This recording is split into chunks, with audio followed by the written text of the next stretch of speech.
오늘 1월달의 마지막 따름의 주제를 가지고 전해드리는 말씀, 예수님만 바라보고 따르라라는 제목을 가지고 말씀을 나누겠습니다.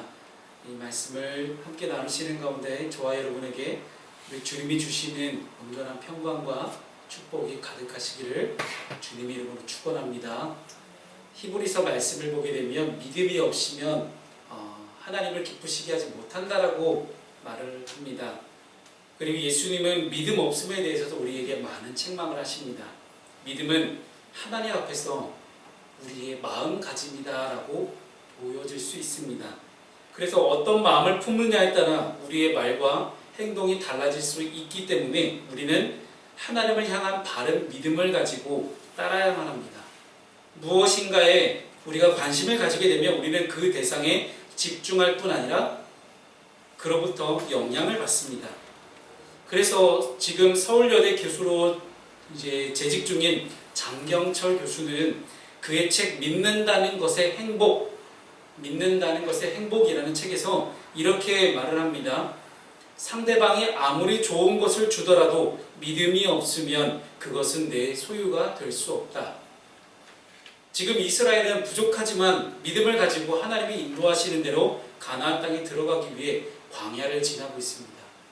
이 광야를 지나는 가운데 그들에게 여전히 믿음 없음의 어떤 증거와 혹은 믿음이 없는 말과 행동들을 여전히 하나님께 보여주고 있습니다. 이스라엘 백성들을 바라보며 우리가 이 시간에 정말 예수님만 믿고 따라가는 것이 무엇인지, 무엇이 예수님을 믿는 것인지, 그 믿음에 대해서 우리를 구원하신 그 하나님의 은혜에 감사하며 나아가는 그 믿음이 무엇인지, 좀 오늘은 원론적이고 좀 본질적인 이야기, 믿음에 대한 이야기를 좀 여러분과 함께 나누고 싶어서 오늘 본문을 함께 읽어봤습니다. 우리는 여전히 노예로 살아갑니다. 이 아랏이라는 곳은 브엘세바 북동쪽에 약 20마일 지경 떨어진 곳에 위치한 가나안의 성읍입니다. 아마도 이 아랏 왕은 모세가 가데스에서 호르산으로 이동한 것이 자신의 안전을 위협한다고 봤을 것입니다. 특히 아다림 길로 온다는 말이 더욱 그를 자극했을 것인데, 이에 그가 이스라엘을 친 것이 계기가 되어 모세는 여호와께 맹세를 합니다. 여기서 멸망이라는 이 단어는 그가 그것들을 여호와께 예물이나 곡물처럼 바침으로써 제 몫이나 다른 사람의 몫은 하나도 취하지 않겠다는 의미입니다.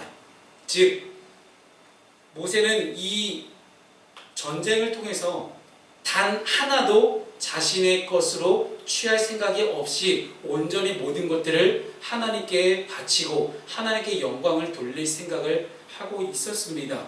이에 가나안 족속의 이 모든 아랏 왕의 성읍들을 다 멸하였고, 이에 그 지역을 하나님의 신실하심을 기념하면서 호르마라고 이름을 붙입니다. 이 호르마라는 단어의 뜻 자체가 멸망, 전멸이라는 뜻을 갖고 있습니다. 이렇게 아랍 왕과의 전쟁에서 승리를 경험한 이스라엘이었지만 가나안 땅으로 가는 길이 에돔 동쪽으로 우회하는 것으로 결정이 되자 이스라엘 백성들이 불평하기 시작합니다. 광야에 먹을 것도 없고 물도 없어서 불평하는 것인데, 심지어 매일 함께 하시는 하나님의 임재의 상징, 은혜의 상징이었던 이 만나라는 이 먹을 것을, 하나님이 안식일을 제외하고 매일 내려주셨던 이 만나라는 것을 하찮은 음식으로 치부해버립니다. 이스라엘은 이미 애굽을 벗어났습니다. 그리고 벌써 40년 가까이 흘렀습니다. 그런데도 불구하고 아직도 애굽을 그리워하는 애굽의 노예로 살아갑니다. 애굽으로부터 벗어났지만 여전히 애굽을 그리워하고 있으니 그들의 심정적으로, 마음적으로 아직도 애굽의 노예가 분명합니다. 애굽에서 고통 속에 살아가던 이 이스라엘을 하나님은 구원하셨고, 하나님의 이 은혜와 아무것도 없는 광야에서 만나와 메추라기로 먹이셨고, 반석에서 나오는 물로 함께 하셨던 이 하나님의 은혜, 애굽에서 구원하신 은혜와 광야의 모든 생활 동안 만나와 메추라기로 물로 구름기둥을 불기둥으로 인도하셨던 이 하나님의 은혜는 이미 이스라엘에게 너무 쉽게 잊혀져 버린 것 같습니다. 그리고 이스라엘은 하나님의 이 은혜를 잊은 채 여전히 노예로 살아가기로 그들은 마음을 먹고 있습니다. 우리는 이렇게 성경을 읽다 보면 너무 쉽게 이스라엘을 비판합니다. 야, 어떻게 홍해가 갈라지는 기적과 그 이후에도 광야를 떠돈다고 수많은 기적을 맛보았음에도 불구하고 어떻게 그들은 이렇게 하나님을 못 믿을까? 이해할 수 없는 이 이스라엘 모습을 보며 여러분은 한 번쯤은 그런 생각 해보셨겠죠. 나는 저 이스라엘처럼 살지는 않을 거야. 나는 저 이스라엘처럼 하나님 불신하지는 않을 거야. 나는 온전히 하나님의 은혜에 감사하며 살아갈 거야. 라고 이스라엘을 바라보며 반면교사로 생각하지는 않았었습니까? 그러나 우리는 이 이스라엘의 모습 속에서 여전히 욕망으로 일그러진 우리의 모습을 발견하게 됩니다.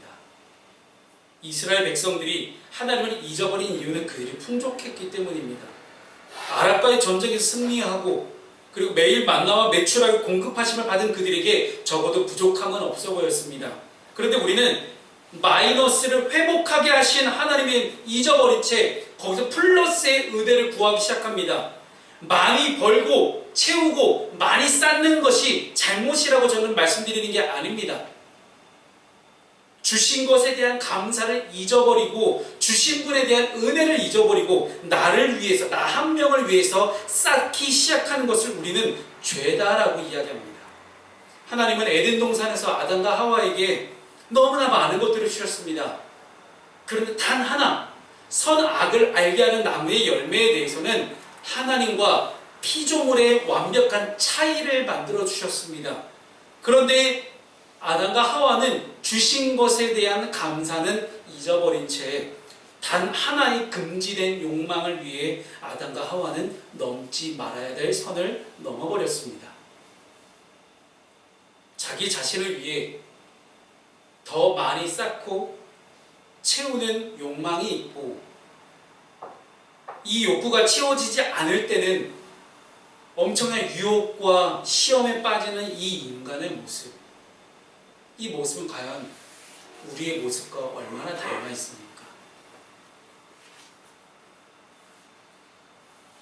이런 모습은 결국 우리에게 피조물로서의 한계를 드러낼 뿐입니다. 부족과 결핍을 채우면 영원한 만족이 될까요? 우리 안에는 끝없는 욕구가 있습니다. 이 끝을 알 수 없는 뭔가를 만족하고 채우면 그 다음 것을 또 갈구하고 찾고 두드리는 이 욕망, 만족할 줄 모르는 이 인간의 근본적인 욕망을 결국 우리의 연약함과 한계를 드러내는 그런 증명이 될 뿐입니다. 그래서 우리는 아직 여전히 노예로 우리는 살아가고 있습니다. 여전히 노예로 살아가는 우리의 인생 가운데 하나님은 우리를 해방시키십니다. 인간으로서 가질 수밖에 없는 이 본질적인 한계, 이 연약함, 이 욕구를 기반한 이 죄의 노예로 살아가는 우리들을 하나님은 해방시키십니다. 우리가 마주하고 있는 오늘의 본문의 말씀은 우리를 죄에서 해방시키실 하나님의 모습을 드러냅니다. 인간적인 본능을 가지고 하나님과 모세에게 불평을 쏟아낸 이스라엘 백성들에게 하나님은 불뱀을 보내셔서 인간으로서 마땅히 받아들일 수밖에 없는 죽음과 조금 더 일찍 조우하게 하십니다. 사람은 누구나 죽음을 맞이합니다. 그러나 이스라엘은 그들이 했던 원망과 불평으로 인해서 일반적이지 않은 너무나 빨리 다가온 죽음을 경험하게 됩니다. 너무나 갑작스러운 죽음 앞에 이스라엘 사람들은 다시 한번 모세에게 사정사정하고 모세는 그들을 위해 또다시 하나님께 기도합니다. 이 모습이 전혀 어색하지 않은 이유는 출애굽 이후에 계속 반복되는 이 상황이 우리에게 늘 끊임없이 읽혀졌던 까닭입니다. 출애굽 이후에 늘 이스라엘 백성들은 원망과 불평이 반복되었던 사람들이고 그들을 심판하실 하나님 앞에 모세는 또다시 나아가 하나님 용서해 주세요라는 그들을 위한 중보기도를 했던 이 모습 전혀 어색하지 않습니다. 하나님께도 너무나 익숙한 이 상황이고 반복되는 원망과 불평에 정말 용서하기도 어렵지만 그럼에도 불구하고 하나님은 또다시 용서해 주시는 모습을 우리에게 보여주십니다. 광야는, 이 사막이라는 곳은 원래 있는 것보다 없는 것이 더 많은 곳입니다. 없는 것이 당연하고, 원래 아무것도 없는 곳에서 왜 없냐고 따지고 불평하는 이 이스라엘을 보니 우리가 사는 세상과 굉장히 맞닿아 있음을 우리는 느끼게 됩니다. 원래 우리 세상은 문제와 고통과 죽음이 있습니다. 왜 나에게 이런 문제가 찾아왔나요? 왜 나에게 이런 고통이 있을까요? 왜 나에게 죽음이라는 것이 이렇게 다가올까요? 라고 이야기하면서 우리는 늘 끊임없이 전통적인 신정론과 함께 마주 앉아 협상을 하게 됩니다. 하나님, 저한테 왜 그러셨어요? 저 잘했잖아요. 왜 저에게 이런 고통을 허락하십니까? 거의 대부분 우리 문제는 이 범주에서 벗어나지 않습니다. 우리 안에 산적해 있는 이 근본적인 문제로부터 벗어날 수 있는 능력이, 이 죽음과 고통과 문제로부터 우리가 벗어날 수 있는 능력이 없음을 인정하는 것이 신앙입니다. 오늘의 말씀이 조금 어렵게 들려질 수도 있겠지만, 여러분, 본래 신앙이라는 것은요, 내 가치가 변하는 것입니다. 그렇기 때문에 그동안 왜 고통과 문제와 죽음이 우리에게 다가왔느냐라고 질문을 하기 이전에 이미 이 땅은 아담과 하와의 죄 이후로 인간에게 죄라는 것이 들어온 순간부터 이 땅은 죄가 다스리는 세상입니다. 이 땅은 죽음과 고통과 문제가 있는 세상입니다. 그 땅에 우리는 살고 있어요. 그러니 원래 존재하고 있는 고통과 죽음과 문제에 대해서 왜 나에게 찾아왔느냐라고 질문하기 이전에, 주님, 이 죽음과 고통과 문제로부터 저를 해방시켜 주십시오, 없애달라는 게 아니에요. 광야의 자리에 있지만 이 자리 가운데서 주님 한 분이면 충분하다는 믿음을 갖게 해달라는 강력한 청원이지, 문제를 없애달라는 게 아니에요. 아무것도 없는 광야에서 왜 아무것도 없냐고 불평하는 이 모습이 우리의 모습과 너무나 맞닿아 있지 않습니까? 광야에 덩그러니 우리가 남겨졌을 때 우리 힘으로 별로 할 수 있는 것이 없습니다. 이 땅에서 우리 힘으로 할 수 있는 것이 없음을 인정하는 것이 우리의 신앙의 출발점이 되기를 바랍니다. 그런데 여전히 우리는 신앙을 한다면서, 믿음 생활을 한다면서, 하나님을 믿는다고 말하면서 이 고통과 죽음과 문제의 세상 속에 살아가면서 여전히 내 힘으로 살아가려고 합니다. 이 세상을 만드신 하나님의 법칙은 까맣게 잊어버린 채 여전히 우리 힘으로 할 수 있다라고 생각하며 살아갑니다. 그러니 우리는 결국 하나님 앞에 주여 우리의 믿음 없음을 용서하여 주옵소서라는 강력한 청원을 할 수밖에 없는 것입니다. 우리 힘으로 할 수 없으니 당연히 하나님의 능력에 기대는 수밖에 없습니다. 무한한 사랑으로 한없이 반복되는 원망과 불평에도 용서하셨던 하나님은 이번에도 놋뱀을 만들어서 장대 위에 매달아라 라고 말씀하시죠. 그리고 누구든지 불뱀에 물린 사람마다 놋뱀을 보기만 하면 살게 하십니다. 이 과정에서 여러분 보십시오. 인간적인 어떤 방법이나 노력은, 능력은 전혀 나타나지 않습니다. 즉 오직 전적으로 하나님의 은혜와 용서와 사랑만이 있을 뿐입니다. 그래서 구원의 과정 중에 우리 인간이 구원을 받는 모든 과정 가운데 인간의 능력으로 할 수 있는 것이 없습니다. 구원의 시작도 마무리도 모두 하나님의 은총 안에서 이루어짐을 믿기를 바랍니다. 정말 믿어졌으면 좋겠습니다. 하나님의 용서의 상징인 이 장대에 달린 이 놋뱀을 보기만 해도 죽음에서 벗어나는 것은 너무나 비상식적인 일이에요. 말도 안 되는 일이죠. 과학적으로 증명할 수가 없는 일입니다. 인간의 지혜로는 이해할 수 없는 하나님의 경륜 앞에 우리는 그저 감사하며 구원하신 은혜를 잊지 않고 기억할 수 있기를 바랍니다. 우리가 해야 될 것은 그저 우리를 구원하신 하나님의 은혜에 감사하며 잊지 않고 기억하는 것입니다. 그렇다면 민수기의 저자가 시대를 뛰어넘어서 지금 우리에게 들려주고 싶은 말은 하나님의 구원의 은혜의 역사를 잊지 말자라는 것입니다. 형 에서의 복수를 피해 달아나던 길에 하나님을 만난 야곱이 베고 자던 이 돌을 기둥으로 세운 것도, 그리고 요단강을 건넌 출애굽 공동체가 12지파의 숫자만큼 돌을 모아서 기념비를 세웠던 것도, 블레셋을 물리친 후에 사무엘이 미스바와 센 사이에 에베레셀의 돌비를 세운 것도 모두 주님의 도우심을 상기시키기 위함이었고 기억하기 위함이었습니다. 출애굽 공동체가 모시고 다녔던 이 언약궤, 하나님의 이 언약궤도 곧 하나님이 그들과 함께 계심을 상징하게 하는 매개머리였습니다. 오늘 이스라엘은 하나님이 알려주신 그 지혜로 놋뱀을 만들어 장대에 매달게 됩니다. 이것은 물론 신약시대의 예수님을 예표하는 사건으로 예수님의 오심을 알 턱이 없는 이스라엘에게도 이 놋뱀 장대는 매우 중요하고 상징적인 기억의 매개물이 됩니다. 근데 이 상징적인 기억의 매개물이 하나님의 놀라운 용서와 은혜와 사랑의 상징인 이 놋뱀에 달려있는 이 장대가 열왕기 하 18장을 보게 되면 이 물건이 병 고치는 능력이 있다고 믿어져서 단순히 종교적인 아이콘이 됩니다. 그래서 남유다의 히스기야 왕은 종교개혁을 단행하면서 그것을 부수고 그것을 가리켜 별명을 붙입니다. 느후스단이라고 이름을 붙입니다. 이 느후스단이라는 단어는 구릿조각, 놋조각에 불과하다라는 그런 뜻을 갖고 있습니다.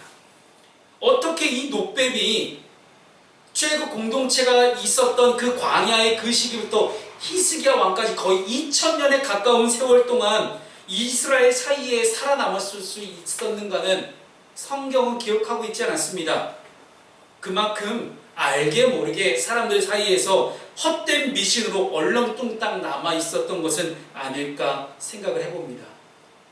여러분, 광야, 사막에는 신기루 현상이 있습니다. 멀리서 볼 때는 진짜인 것 같아요. 그런데 실제로는 존재하지 않는 거죠. 그래서 많은 여행자들이 이 신기루에 속아서 시간과 에너지를 낭비하기도 하고 급기야 안타까운 순간을 맞이하기도 합니다. 코로나와 함께한 지 1년이 지난 이 시점에 개신교 여론조사 기관인 목회 데이터 연구소에서 설문조사를 실시했습니다. 그랬더니 한국 교회를 신뢰한다는 응답은 21%에 불과한 반면에 한국 교회를 신뢰하지 않는다라는 응답이 76%로 조사되었습니다. 이 한국 교회 신뢰에 대한 이야기가 여러분 나와는 상관없는 이야기로 들려질 수도 있겠습니다만은 우리의 신앙이 이 허울뿐인 옛날의 영광으로 비추어지고 있는 이 느후수단이 아니라 실제 우리의 삶으로 연결이 되었었다면 이 신뢰도 퍼센트가 조금은 달라지지 않았을까 생각을 해봅니다. 그래서 우리 안에 있는 느후수단은 무엇입니까? 여러분 안에 아직도 간직하고 있었던 그 느후수단, 몰래 숨겨두고 마음 깊숙이 간직하고 있는 느후수단은 무엇입니까? 히스기야가 종교개혁을 단행하면서 느후수단을 없앴던 것처럼 여러분 안에 진정한 종교개혁, 여러분 안에 진정한 믿음의 바른 성장, 여러분 안에 진정한 믿음의 리프레시가 일어나기 위해서는 여러분 안에 꽁꽁 숨겨져 있는 옛날의 영광, 잘 나갔을 때 혹은 영광스러운 순간들, 나의 나된 모습들, 나의 교만들, 아집들, 원망과 불평했던 그 수많은 느후수단들을 깨 부셔버리기를 소망합니다. 하나님을 믿겠다라고 하는 것, 하나님 믿겠다라고 하는 것은 무엇입니까? 이전과는 내가 다른 삶을 살겠다라고 하는 결단입니다. 이전에 나에게 가장 중요했던 것이 지금은 전혀 의미 없을 수도 있습니다. 그래서 신앙한다는 것은 내 가치관의 변화를 말합니다. 여전한 탐욕과 내 안의 것, 내가 사랑하는 것, 내가 사랑하는 것에 내가 관심을 쏟고만 있는 것은 나의 모습이 불변을 만나서 죽고 노뱀을 만나서 하나님의 사랑을 경험하는 변화가 있을 때 우리는 비로소 신앙의 한 발자국을 내딛게 됩니다. 그래서 우리는 점검해 봐야 됩니다. 하나님 안에서 하나님 믿는 사람은 살아간다고 이야기하면서 내가 사랑하는 것을 내가 사랑하는 것인지, 아니면 하나님께서 나에게 사랑하라고 하신 것들을 내가 사랑하는 것인지. 내가 사랑하고 싶은 걸 사랑하는 건 누구나 할 수 있습니다. 그런데 중요한 것은 내가 사랑하고 싶어서 사랑했던 그 물건이든 뭐가 됐든 그 무언가가 없고 결핍되고 빼앗겼을 때 우리는 안에서 분노와 원망과 불평이 일어납니다. 그러나 하나님이 나에게 허락하신 사랑의 대상, 하나님이 나에게 주신 그 사랑의 사명을 가지고 살아갈 때는 주신 것에 감사하며 만족하며 우리는 살아갈 수 있습니다. 잡히시기 전날 밤에 우리 주님은 마지막 성찬을 베푸시면서 먹고 기억하고 기념하라고 하셨습니다. 그런데 제자들은 아무도 이해하지 못했습니다. 십자가의 예수를 보며 몸도 마음도 두려움과 죽음과 공포의 노예가 되었던 이 제자들이 예수의 죽음과 부활을 경험한 이후에 진정한 자유함을 누리며 살아갔던 이 모습은 오늘 우리에게 큰 도전이 됩니다. 여전히 노예로 살아왔던 우리를 주님은 해방시키시고 우리를 구원하셨고 우리는 그 은혜에 감사하며 잊지 않고 기억하며 살아가야 됩니다. 사랑하는 여러분, 1월달을 마무리하며 우리는 예수님을 어떻게 따를 것인가에 대한 주제를 가지고 1월 한 달을 살아왔습니다. 저와 여러분 가운데 우리 주님이 우리를 자유케 하신 그 주님의 이름을 찬양합니다.